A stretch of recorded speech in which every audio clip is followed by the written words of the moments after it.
All right, everybody, before we get into this episode with Dr. Leon Kelly, the executive producer on Devil in the Trunk, I just want to preface by saying, for some reason, it's the nature of the beast. My video is choppy. The audio is perfectly fine. Everything on his side is perfectly fine. So please don't let that take away from enjoying the episode. And let's get into it. And then we open it and we kind of all looked at each other and we were like, oh my God, what have we released?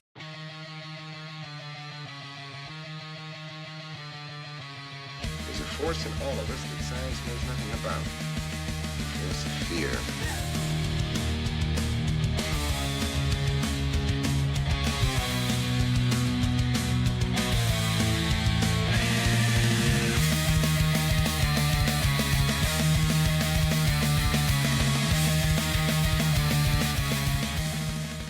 Welcome, everyone, to Induced Fear. I'm your host, Oscar, and with me for this episode, I have Dr. Leon Kelly, who is executive producer on the film Devil in the Trunk, and you're filming in Colorado. And like I said before we hit record, I was like, I have to talk to him. So I really appreciate you coming on to chat. Oh, thanks for having me. It's good to be here. Yeah, of course. Now, for people that don't know about the film, I see that you guys have been on the news recently as well to share the film. Can we get a breakdown of what it's going to be about? I know it's kind of a neo-noir, kind of revenge thriller. It takes place on the road. It's exactly right. Yeah, it's a little bit of a throwback to kind of late 70s, early 80s kind of road thrillers. We wanted to set a film. We live in Colorado, and so we wanted to set a film in Colorado and sort of take advantage of some of the setting and the scenery that we don't often think about with Colorado, particularly those sort of the plains and the open areas. And so we developed a script and a film that is about a mysterious woman who's traveling the desert southwest of the U.S., driving an old beat up Buick, who claims to have the literal devil trapped in the trunk of her car. And as she travels along, she's being pursued by a lawman from a town that no longer exists, and she finds herself sort of the apex or the climax of the confrontation in a small Colorado town, and what happens when you take, the personification of evil, the ultimate, bad guy on your shoulder that convinces you it's okay to do that thing, and you drop him or it in the middle of a small town, and how that impacts people. So, it has the vibe of Duel, which was Steven Spielberg's first.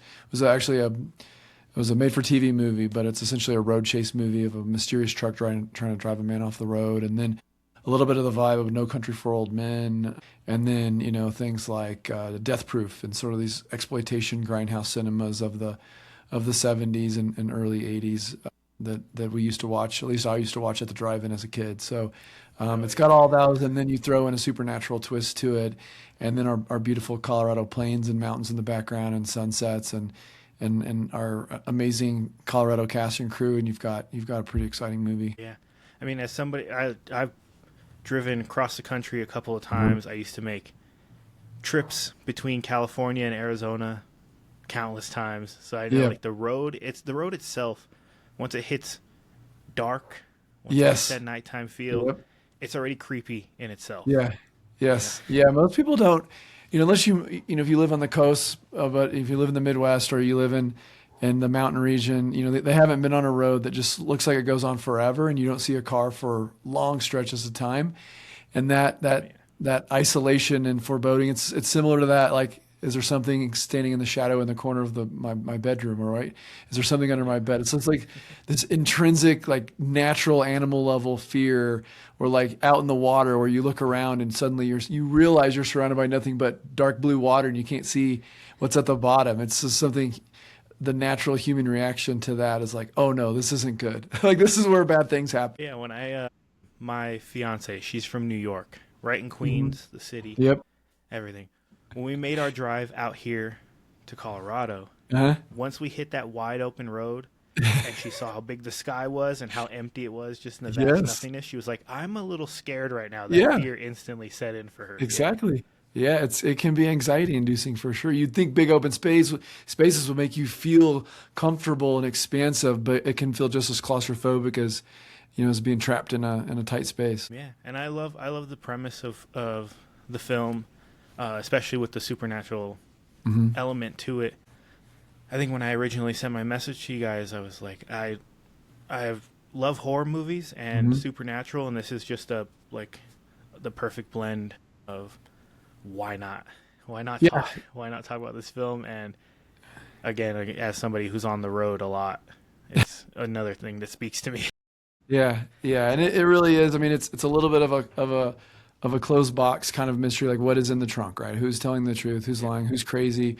So there's that piece to it, and how these people interact, and it's really at its core kind of an exploration of why good people do terrible things, right? Because we know through history they do. There are times, both small and large, where communities or cultures or individuals turn towards what would be inconceivable acts of harm towards other human beings. And why is that, right? Are humans born evil, and society and religion and all those things and the threats of being punished, does that suppress all those? And so we're not able to be our sort of natural selves? Or is it the opposite, where everyone's born good and we want to do right, but along the way, a politician or a bad manipulative person or whatever convinces us that no, you're doing the right thing. This is what you're actually doing, that you it may seem bad. It's really the right thing. It's good, right? It's good for everybody. And so playing with that, right? That's why the devil exists to a certain extent. It's a literalization of that feeling of,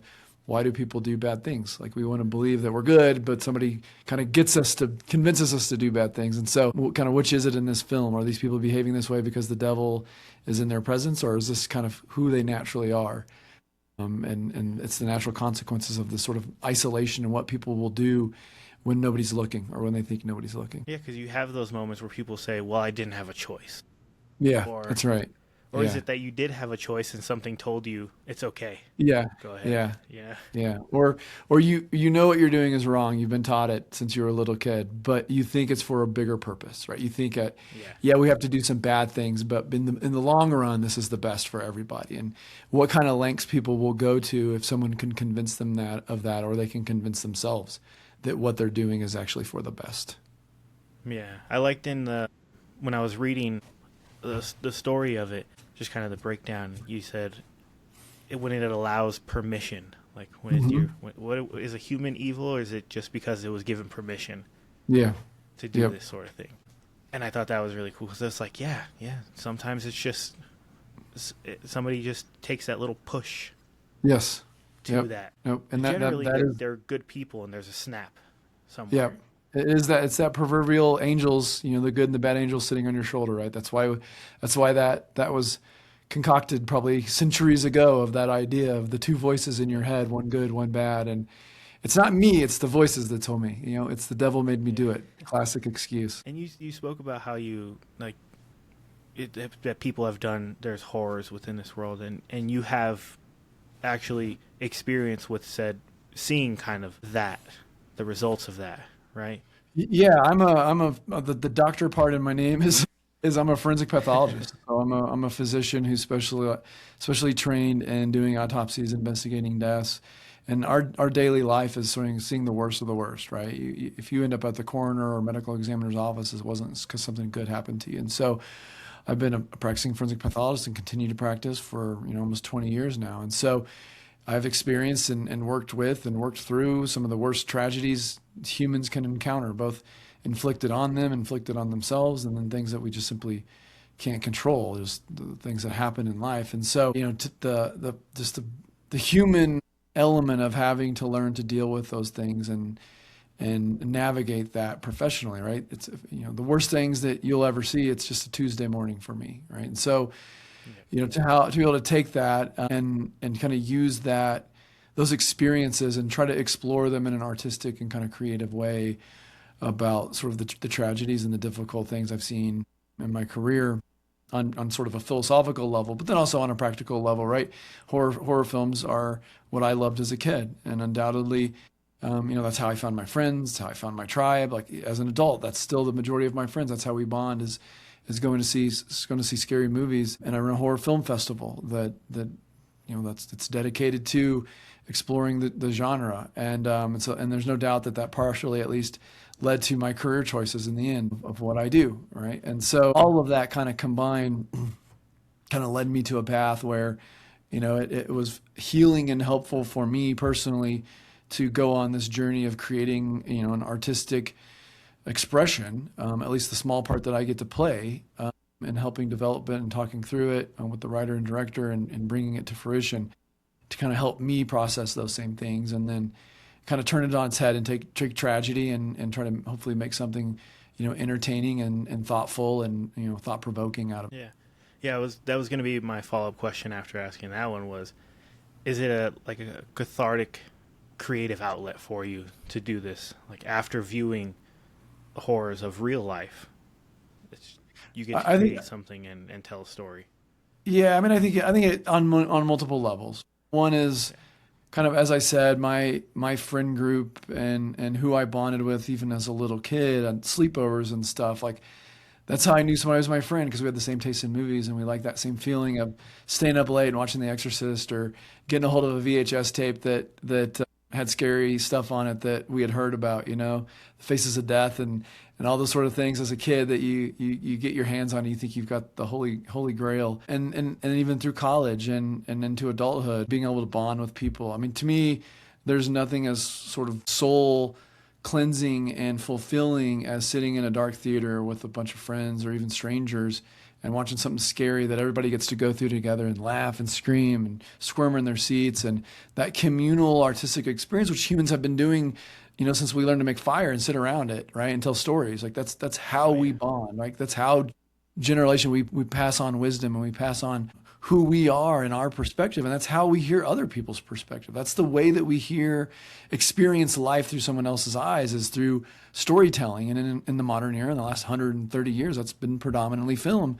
And so on that level, it's cathartic, and it gives me meaning and purpose, and it takes me out of what is normally a very difficult job, right? And then when you take the piece of it is like, this is what I do and this is what I see every day, you would think that you would want to walk away at the end of the day and not watch that kind of stuff and not see scary things. But to see it in a controlled environment where it's safe, like that's the big mystery of why people love scary movies. You get to sense those things of fear and that adrenaline rush and all that, but you get to do it in an environment that your brain knows you're safe, right? It's like a roller coaster. You want to get to the edge of the thrill, but the entire time you want to make sure that roller coaster is as safe as possible, because we enjoy the feeling. We don't want the actual risk. And that's what horror provides on certainly some level. And it also provides morality tales and that sense of what would I do in that situation? And that, catharsis of oftentimes, the people get the bad guy gets his comeuppance, and he may be back in the next movie, but we get to see them die at the end of the first one. So good ultimately triumphs. And so it has all of those elements to it. But yeah, there's no doubt that one of the ways that I relax and unwind and get away from what I do every single day is to be able to explore those same things in a safer environment, right? In an environment where no one was actually harmed, and live out some of those, those feelings of excitement of a good scary movie with friends and family in a way that isn't my job. Like it isn't my day to day. Yeah. Now, what's the process when it comes to creating something like this? Like, I know you said before you were already into horror. That was where you kind of found your people. The supernatural element, was that just something that came into your head of, like, we were talking earlier about the voices in your head to kind of tell people what to do, or has the supernatural always been like something you were interested in? Yeah, so it's certainly, the supernatural is always something I've been interested in. Like I said, I run a horror film festival called 6 Feet Under Horror Film Fest. It's based in Colorado Springs, and that grew out of just a group of friends getting together a couple weekends a year and curating films that we wanted to watch and playing horror trivia and curated themed cocktails and meals and stuff at our homes. And it kind of grew to a point where we didn't have enough space. And I started having friends getting like, hey, man, I've known you for like 3 years. What do I got to do to get an invite to this famous horror movie party that you're hosting? And so from there, it grew. My partner, Dan, who's also a forensic pathologist, we concocted this idea of, well, let's take this bigger. Like, let's try to invite the community into this experience, because everybody who was there was like, this is our favorite day of the year, right? So we started to do that, and we founded 6 Feet Under Horror Fest, and we present at Roadhouse Cinemas, which is on Nevada and Fillmore in Colorado Springs, and we rent out the theater, and we show a double feature, and we play trivia, and we do all these things, and so we bring in filmmakers and guests and all that kind of stuff, and so it became this community of people who love horror films. And then through that, we started meeting filmmakers who were showing their films, and then we got involved in short films and presenting those, and then we got to know more filmmakers, and then we started developing short films, and some of which were largely glorified commercials for the Horror Fest. But working with those filmmakers put us in sort of a production position, and started to see how it works, started to really become friends with a lot of them, and then kind of start to work with them creatively about what kind of things that we could do. And we've been doing that for several years now, but we hadn't done a feature. And then I was approached a couple of years ago by Evan Alderson, who is our writer-director on this film.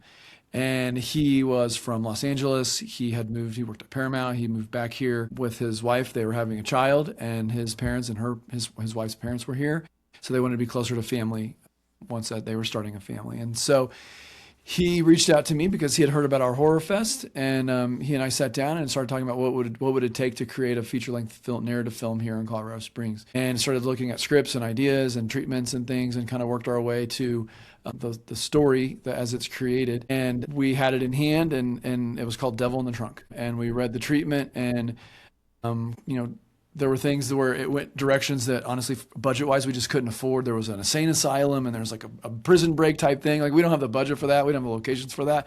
This is an independent, low-budget horror film. And so we kind of took that core idea of this woman traveling across, Colorado or the Southwest with claiming to have the devil. And so we took that story and then worked with the original creator of that story, and then Evan and I developing it, and a lot of conversations around, coffee and at coffee shops and on the phone and just hanging out at places and getting lunch together. And what if this happened? What if that happened? Like, what are the rules of this world? What are the rules that the devil has to play by?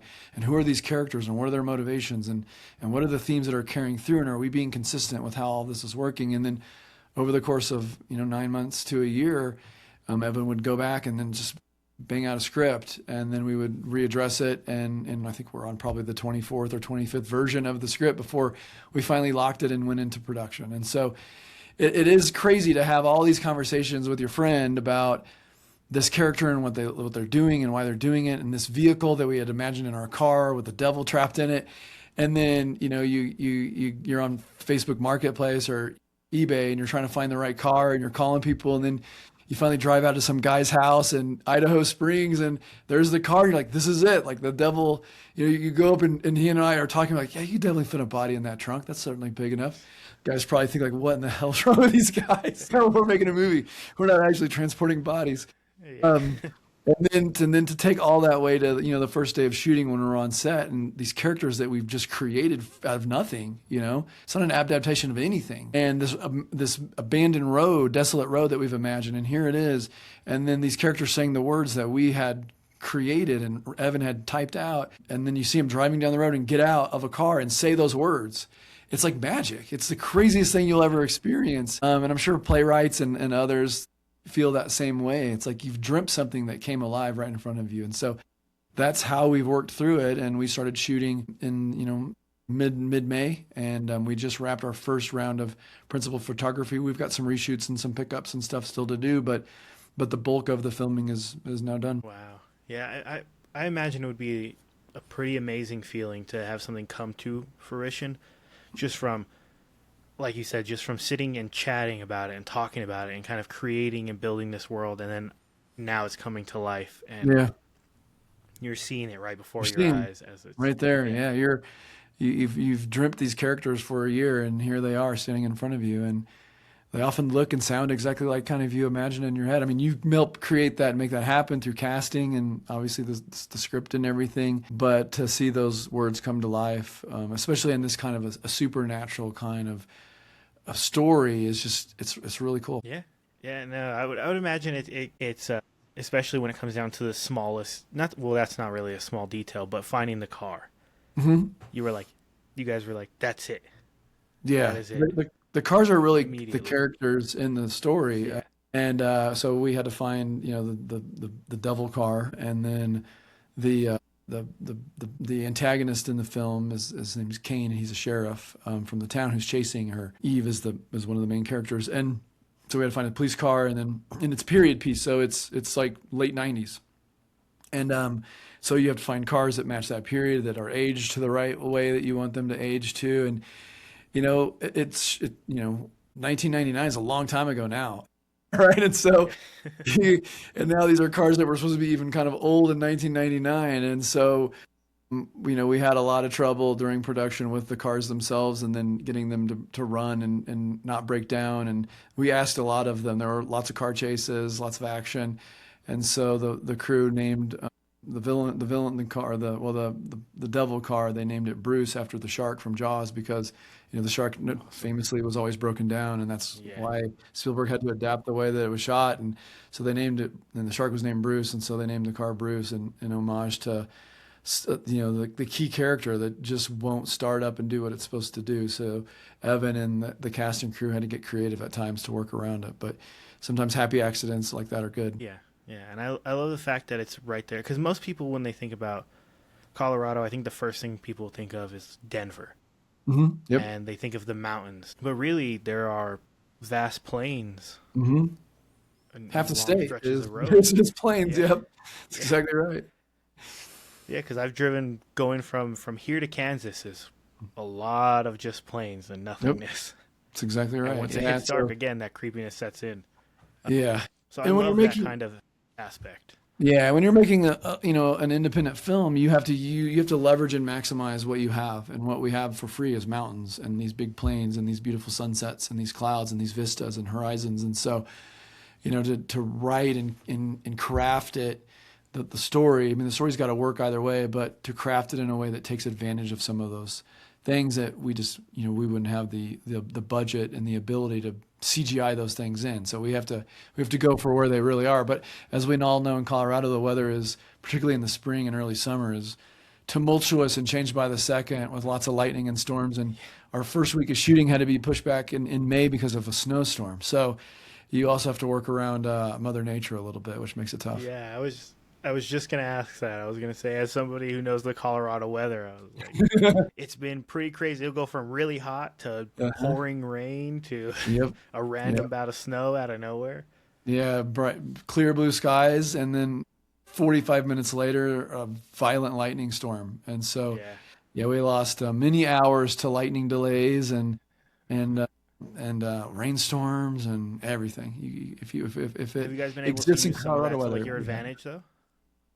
sometimes you can. Certainly, you can use it. But once it starts raining and once it starts lightning, you have to shut by rules. You have to shut, and for safety, you got to shut everything down and hide out until it passes and go back out there and get back to work. And the winds probably are a problem too sometimes, right? Because I know high winds Yep. get a little crazy. It can get very crazy. That's right. Yeah.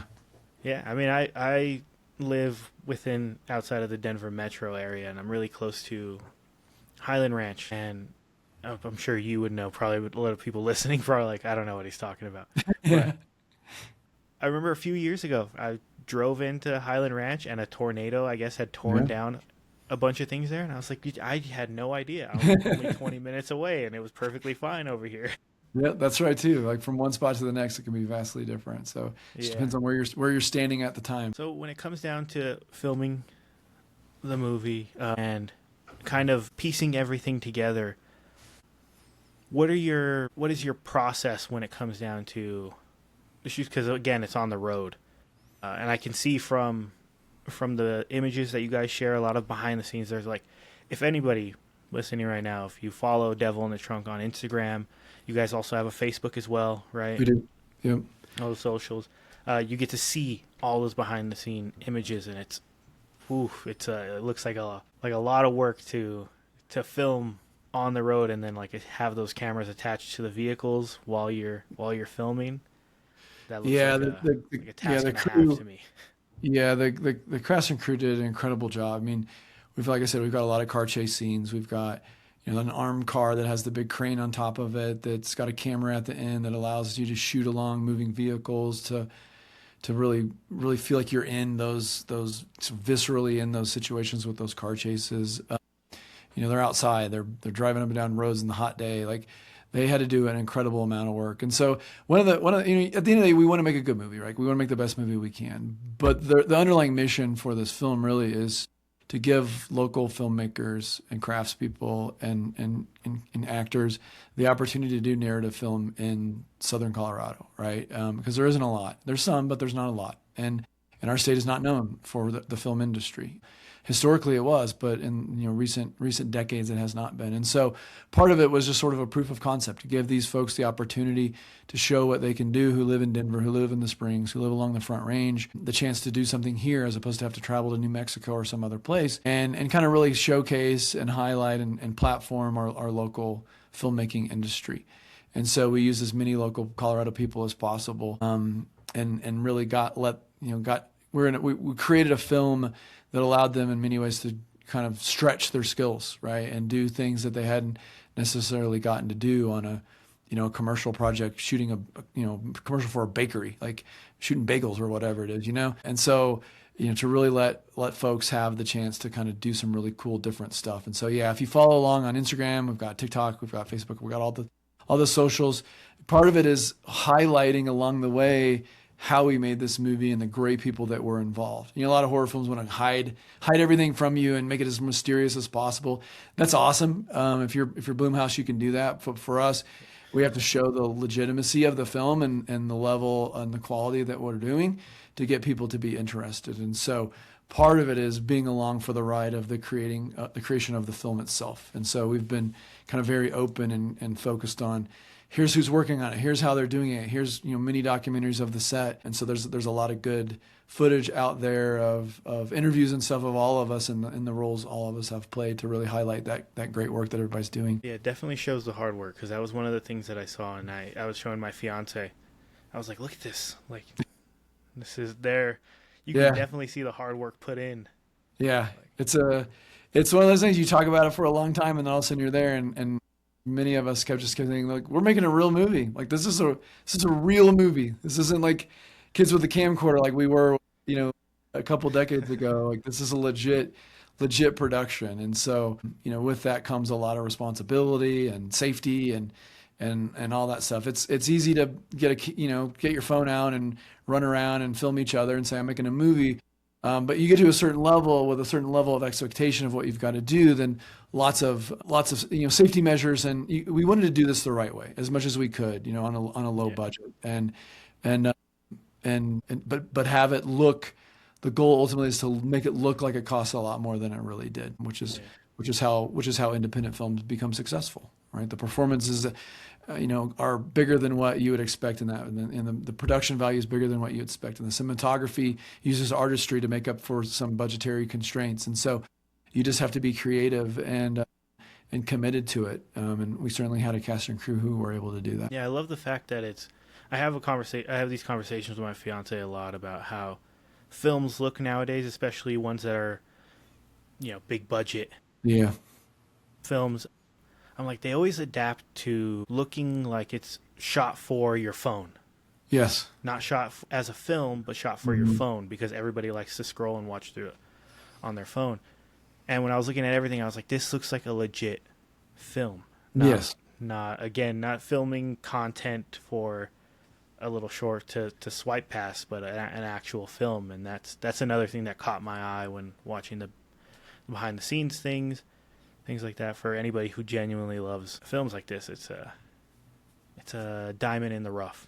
Yeah. No, it's certainly shot. I mean, it's shot digitally. It's not shot on film, but it's because it's a period, right? It's the late 90s. Yeah. It's before cell phones, at least widely used cell phones, and so that helps give it that vibe of what we remember before that period. But that was always one of the top priorities for us. We wanted to make a movie. We didn't want to make content, and so we went into it with the idea that let's let these artists be artists and make a film the way that they want to make it, to be shown on a big screen. And so that's That's what we've done. So the look of it is very intentional, and it is it's gorgeous. It looks good. It looks great. Yeah, just something as simple as the way the colors look is a big deal. Yeah, because everything nowadays kind of looks a little washed out. The color washed out. palette, Yeah, color grading. Yeah, yeah. And we wanted, that was the other piece. Here. Yeah, we wanted to highlight that sort of sun-soaked kind of look to it. And so the Devil Car, if you see it in imagery, it's this beautiful, rusty. It was like tealish paint, but then most of it's rusted away. And so it's got these beautiful highlight pops of color. And then you got that bright sun, that Southern Colorado sun beating on it. And yeah, it looks really good. The colors were something we wanted for the reason you just said. A lot of films, modern day films, can be kind of washed out and kind of beigeish, grayish in their look. And so we wanted something that really, when you're out in Southern Colorado and that sun's coming down, those colors pop. And so we kind of wanted it to have that kind of vintage old film feel about it. Yeah. No, I mean, the car itself looks really cool. Yeah. Just don't plan on taking a long road trip in it, because you're not going to get there. There's a lot of movie magic that went into making that car do what it needed to do. Well, that's also the beauty of it, right? Yep, that's right. Well, again, when it comes to the supernatural things, I mean, on this show, we talk a lot about supernatural things. Have you yourself experienced any type of supernatural thing that kind of makes you think, that even if it wasn't necessarily in those moments, is something that kind of made you think like, oh, that was pretty scary. I don't know what that was. Yeah. But I've had a few of those over the years. My favorite story it's a work story. And I was a fellow, so I was in Dallas and I was working, and it was my last year of training right before graduation. And I, when you're a medical examiner, you go to a lot of scenes of death. And so I was at a scene where an elderly woman had not been seen in a while and was found almost fully skeletonized inside her house. And as we began to investigate it, we discovered that her grandson had been put in charge of her. She was in her late 80s, early 90s, and he was supposed to be there caring for her, but he had disappeared. And so nobody knew where he was. Well, when we went to the scene, we found her, as I said, completely skeletonized, but in the refrigerator was a milk jug with an expiration date of just a couple months before we discovered her. She had clearly been dead a year or more, given the degree of decomposition she had experienced. And what you may or may not know about decomposed bodies is, once they start to decompose, you die, flies land on the body, flies lay eggs. Like any parent, they want to raise their kid in a nourishing environment, right? And so dead bodies are about as good as it gets. And then those eggs hatch, maggots come out, maggots then consume the body. And then maggots go through several life cycle stages, kind of childhood, adolescence, and then preteen, and then they go through puberty like humans, but instead of becoming an adult, they cover themselves in a casing, not unlike a cocoon. We call it a pupa casing. And so they maggots crawl down on the carpet or the ground or the dirt or whatever, and then they secrete this pupa casing, and then they incubate in there, and then they hatch out as adult flies, and then the process starts over again. But it leaves behind the pupa casing. And so at the scene of death, throughout the carpet, all over the house, in every room, were just hundreds of thousands of these pupa casings, because the flies had come, landed, laid eggs, maggots had consumed this body, had then created the pupa casings, became flies, and then started it again. And so she had clearly been dead a very long time. The house was sort of ransacked. There was needles from IV drug use present at the scene. So the grandson had basically been using his grandmother's house as a drug house. And so it was obvious that she had died. He didn't tell anybody in the family, because now, the checks are coming in. He's still getting the money. He's got a place to live. And so he didn't tell the rest of the family that grandma had died. And then he basically turned it into a drug house for him and his friends. And so he was nowhere to be found at that point. And so I had to do the work of figuring out, confirming her identity, and then trying to figure out how she had died, if she had been harmed or anything. But when you're just a skeleton, there's not much you can do with that.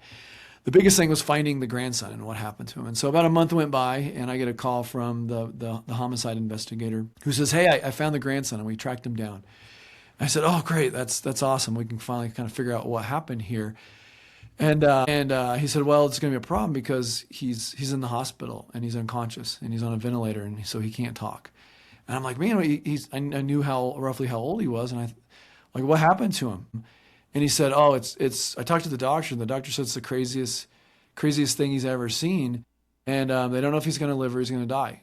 I said, well, what's the deal? What does he tell you it is? And when you're talking to cops, a lot of times they don't know the medical language, and so you kind of have to sort of translate through kind of what they do know and try to piece it together. And he said, well, they say he's got some disease called Morgellons disease. And I started laughing. He's like, what's funny about that? I said, well, Morgellons isn't really a disease. It's a psychological manifestation where usually people who are psychotic or they're drug abusers, they believe that there are bugs under their skin. And William Friedkin made a movie about it called Bug, about a couple, Ashley Judd, they're holed up in a house and they believe that there's either fibers or insects or the government's implanted things under their skin, and they become paranoid and then they scratch at it, which then gets infected, that then reinforces the belief that something is under their skin and is happening.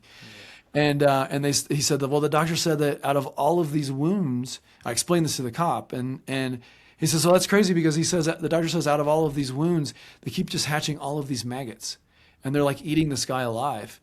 And I said, oh my God, do you know why that is? And he's like, I have no idea. He's like, it's because he was living in that house as his grandmother was decomposing. And all those flies and the maggots that were consuming her, those flies were flying and then landing on him. And he has little swords on him because he's an IV drug user and he's probably picking at it. And then they're laying eggs in him. And then now those eggs are hatching.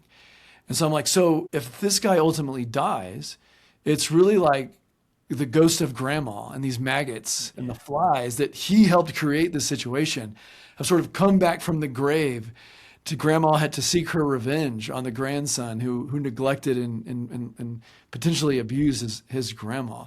And I'm like, that is the most Edgar Allan Poe, justice that I think imaginable, to be consumed alive by maggots because you neglected your grandma and let her decompose so that you could benefit from the situation further. And then I graduated, and so I don't know if he ever pulled through or not, but whenever I have an abuse or neglect or in case something like that, something that's it's just hard to believe that someone would do this to somebody else or allow this to happen. That's one of the times where I'm always reminded that karma's tough, and so it may not be now, but at some point, those that we've harmed or the universe itself may extract its own pound of flesh from you. Yeah, there's payment for what you've done. Karmically or cosmically, one way or the other. Yeah, that's pretty crazy in the sense of the way you described it. Is like the grandma saying, "What happened to me is going to happen to you. It's going to happen to you." Yeah. That's all right. That's right. Wow. Yeah, that is pretty crazy. I would imagine you've seen your fair. Well, like you said, you've seen your fair share of the horrors of real life, and that you probably don't even need genuine supernatural things of like a ghost appearing in front of you to like scare you in life when you deal with that. Yeah, no, the ghosts are the least of my concerns when it comes to the world in which we live. But honestly, it's funny you brought that up, because kind of the supernatural classic ghost story, that's my favorite genre of horror. And I think because it isn't something that I see, because it is sort of this safe little box that I don't have to deal with, or that I haven't experienced. It's a way to enjoy horror without, bringing up thoughts of, what I've got to do at work the next day. Right. So it is, to me, it's all fun with none of the downside when you get to delve into the supernatural. Yeah. Sometimes when things don't happen to me over here, then it's good to chat with people. I get people's paranormal stories all the time, and I'm like, all right, I get to live kind of vicariously through what they're saying. That's exactly right. Then there are moments where my fiance would text me and be like, I'm hearing voices in the house and nobody's home. Yep, that's right. You're not supposed to let anything come through. Don't let anything come through the screen. Don't let anything come through. Does anybody feel that kind of superstition like on set when you're dealing with in terms of the devil aspect of the film? No, I mean, honestly, like, because I've lived in this sort of world for now so long with this car, I'm a little bit creeped out by the car itself. Like, I have seen what's inside the trunk. Like, I've seen it open, but the first time I saw it open, I was like, oh no, what have we done? Did we let it out? And unfortunately for the movie, we used it to source some things, but I did an interview a couple days ago with a reporter, and we showed him the car and we walked around it, and the trunk was closed, and I could sense that he was a little bit like, he wanted to film the trunk, but he did not want us to open it. Like he's like, what is in there? And like, I guess you got to watch the movie to find out. Yeah, because just putting the terms of the devil attached to something does give people that kind of fear and superstition kind of starts to take way of the brain. Because even when it comes down to anything, people being like what we were talking about earlier, people being afraid of the dark, just the pure darkness, your mind starts to run and wonder of like, could this be a situation when it's real?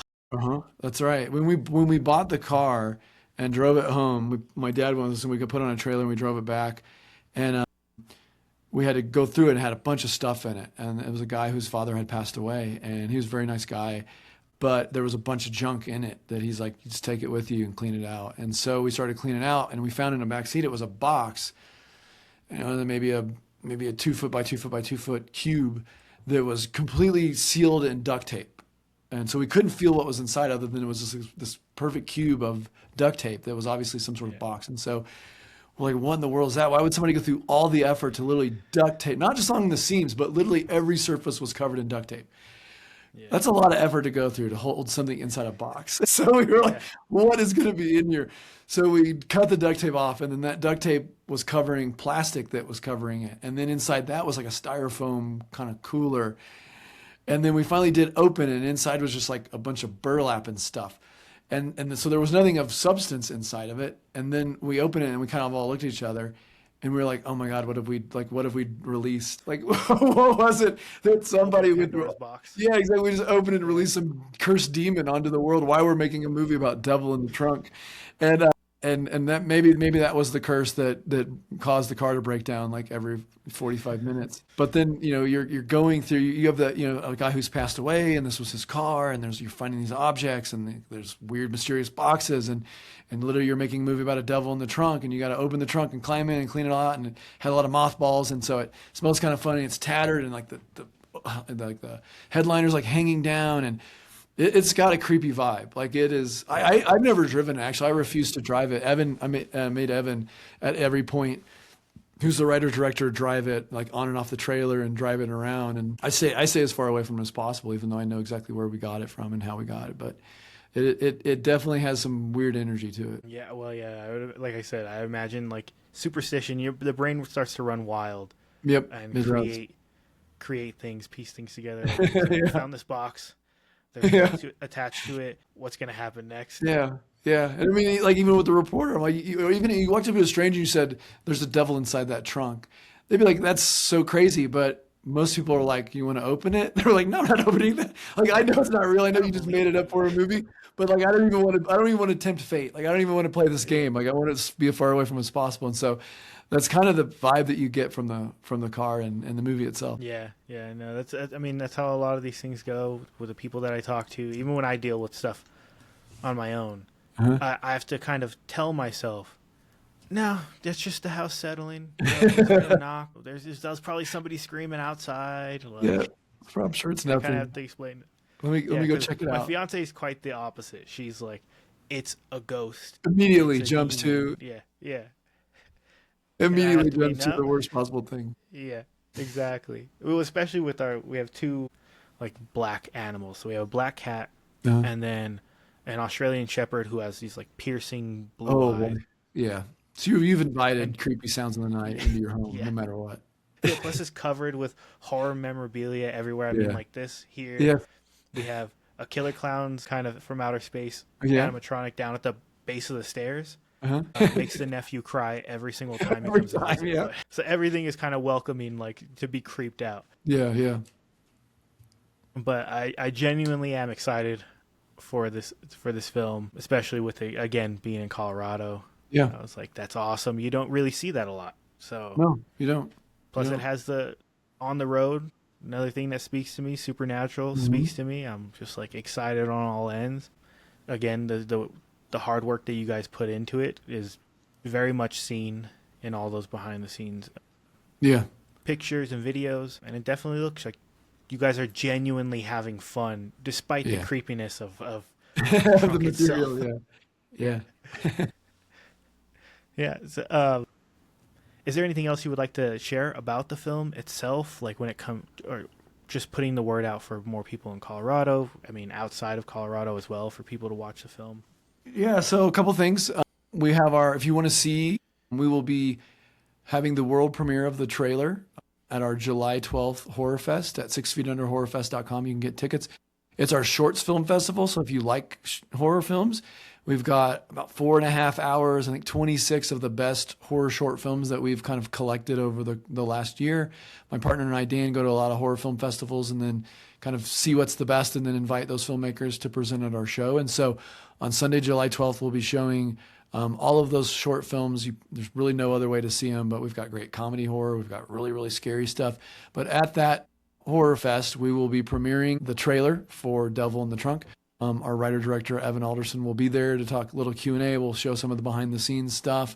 And that's also the day that we'll be launching our crowdfunding campaign through Seed and Spark, which allows people to support the film and get some really, really, really cool incentives. I'm doing a lot of stuff myself, telling stories and doing events and things like that to help raise some money for the film. We've got post-production and some stuff to still go. So, once you shoot it, that's only part of the story. You've got to do sound and design and special effects and like all the stuff that goes with it. So we've still got some work to do, but follow us on Instagram or Facebook or whatever your social media that you like to use and kind of ride shotgun with us here with the Devil as we take this thing to the finish line. And then as you follow along, you could support the film through Seed and Spark, but also you'll get updates on, where it's going to be shown and what festival we hope to get them into. And, for a part of the country that doesn't do a lot of film production, we sort of opened up the window into how this all works. And so if you're the least bit curious, you kind of get to, it's kind of like a home improvement project where you get to see them demolish the house and then build it one step at a time. Well, you get to see us kind of make a movie one step at a time and follow all the way through. So those are the places that you can find us and come see the film or see the trailer and then follow along. Yeah, well, I myself will be definitely making a trip out to see all right. that. Awesome. Catch it. It's only like, I think 35, 45 minutes away from where I am. So that's okay. Easy breezy. Yep.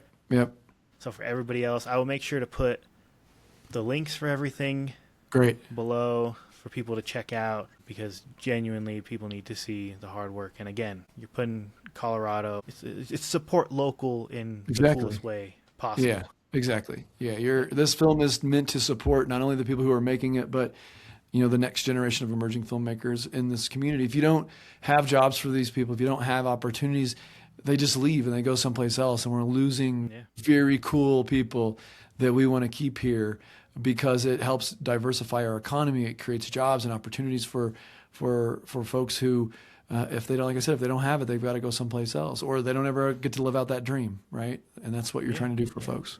We don't want people running to California, New York, or Vancouver to shoot things. Exactly. You can do it here. I mean, we're going to keep our own cool out here. Yep.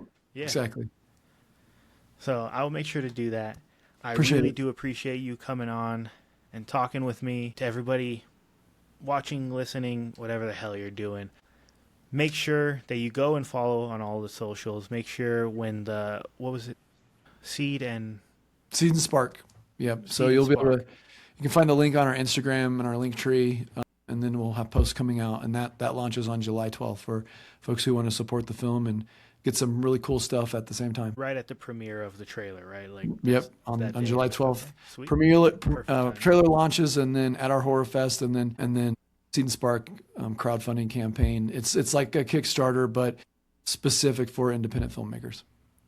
Oh, sweet. Even better. Even better. So I'll make sure everybody go pay attention to that. Don't forget to ask questions and face your fears. Thanks for joining me and Dr. Leon Kelly on this episode of Induced Fear.